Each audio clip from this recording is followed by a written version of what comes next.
Paper leak పై ఇప్పటి వరకు ఒక లెక్క, ఇక నుంచి మరో లెక్క. లీకేజ్ గాళ్ల బెండు తీస్తామంటోంది కేంద్ర ప్రభుత్వం. చట్టంలోని లోపాల్ని ఆసరాగా తీసుకుని చెలరేగిపోతున్న పేపర్ లీక్ మాఫియాకు చెక్ పెట్టడానికి యాక్ట్ లో భారీ మార్పులే తీసుకొచ్చింది. ఇప్పటికే కేబినెట్ ఆమోదపత్రపడ్డ ఈ బిల్ త్వరలోనే పార్లమెంట్ ముందుకు రాబోతోంది. పార్లమెంట్ ఆమోదంతో అది చట్టంగా మారుతోంది. ఇంతకీ పాత చట్టంలో ఏముంది, కొత్త చట్టంలో ఏం మారుతోంది? నీట్ పేపర్ లీక్ పై గత 2 నెలలుగా విశ్రమించకుండా ఉద్యమిస్తున్నారు కాక్రోచ్ జనతా పార్టీ మద్దతుదారులు. దీంతో స్పందించిన కేంద్ర ప్రభుత్వం పేపర్ లీకులకు పాల్పడే వారిని కఠినంగా శిక్షించేందుకు సమాయత్తమైంది. ఇందుకు సంబంధించిన చట్టాన్ని సవరించేందుకు ప్రధాని మోదీ అధ్యక్షతన జరిగిన కేబినెట్ సమావేశం కొన్ని నిర్ణయాలు తీసుకుంది. ప్రశ్నాపత్రాల లీక్ల ఘటనలో దోషులకు 10 ఏళ్ల వరకు జైలు శిక్షతో పాటు 10 కోట్ల రూపాయల వరకు జరిమానా విధించేలా ముసాయిదా బిల్లును రూపొందించింది కేంద్రం. ఈ బిల్లుకు ఆమోదముద్ర వేసింది కేంద్ర కేబినెట్. 2024 నాటి prevention of unfair means act కు కేంద్ర ప్రభుత్వం సవరణలు చేసింది. ప్రస్తుతం ఈ చట్టం కింద ప్రశ్నాపత్రాల లీకేజీకి పాల్పడిన వ్యక్తిగత కేసుల్లో దోషులకు 3 నుంచి 5 ఏళ్ల జైలు శిక్షతో పాటు 10 లక్షల రూపాయల వరకు జరిమానాను విధిస్తున్నారు. అదే వ్యవస్థీకృత నేరాల్లో అయితే 5 నుంచి 10 ఏళ్ల పాటు జైలు శిక్ష, కోటి వరకు జరిమానా ఉంది.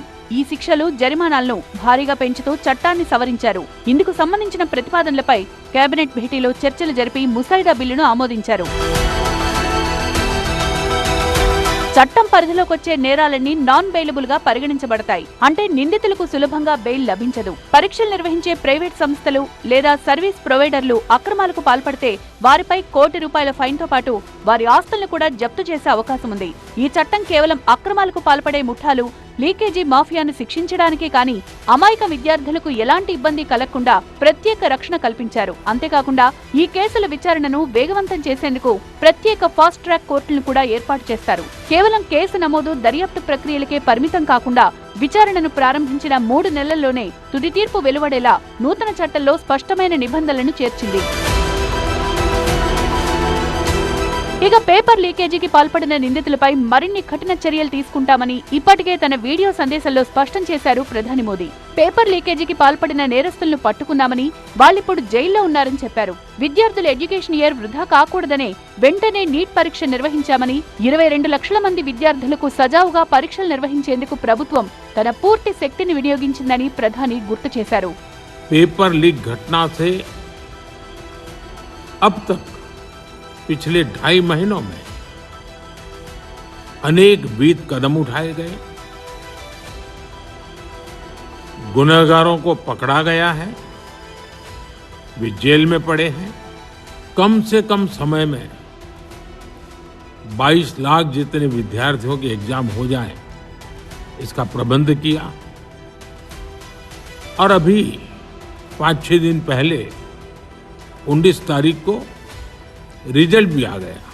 పేపర్ లీక్ కేసుల కోసం ఫాస్ట్ ట్రాక్ కోర్టులను ఏర్పాటు చేయాలని తాను ఆదేశించినట్లు వీడియో సందేశంలో చెప్పారు ప్రధాని. అయితే ఈ చర్యలతో ప్రభుత్వం సరిపెట్టబోదని, మరిన్ని చర్యలు కూడా తీసుకుంటామని స్పష్టం చేశారు. फास्ट ट्रैक कोर्ट के लिए विभागों को निर्देश दिए थे.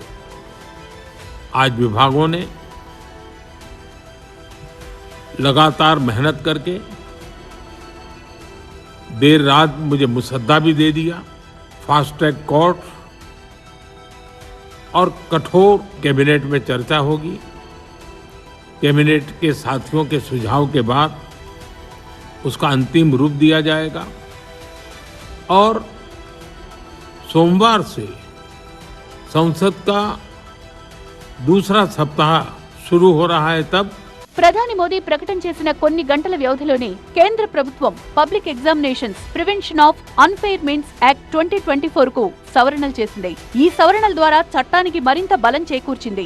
మరోవైపు నీట్ పరీక్ష వ్యవహారంలో జరిగిన తప్పిదాలకు కేంద్ర ప్రభుత్వం ఇకనైనా ముగింపు పలకాలని చెప్పింది సుప్రీంకోర్టు. ఇలాంటి ఘటనలు ఇక మీదట కొనసాగకూడదని స్పష్టం చేసింది. నీట్ పేపర్ లీక్ పై దాఖలైన పిటిషన్లను విచారించిన సుప్రీంకోర్టు కేంద్ర ప్రభుత్వంతో పాటు నేషనల్ టెస్టింగ్ ఏజెన్సీకి కీలక ఆదేశాలు జారీ చేసింది. పేపర్ లీక్ తర్వాత చేపట్టిన సంస్కరణలపై అఫిడవిట్లు దాఖలు చేయాలని ఆదేశించింది. తదుపరి విచారణను జూలై 27కు వాయిదా వేసిన సుప్రీంకోర్టు అప్పటిలోగా కేంద్రం, ఎన్టీఏ తమ అఫిడవిట్లు దాఖలు చేయాలని స్పష్టం చేసింది.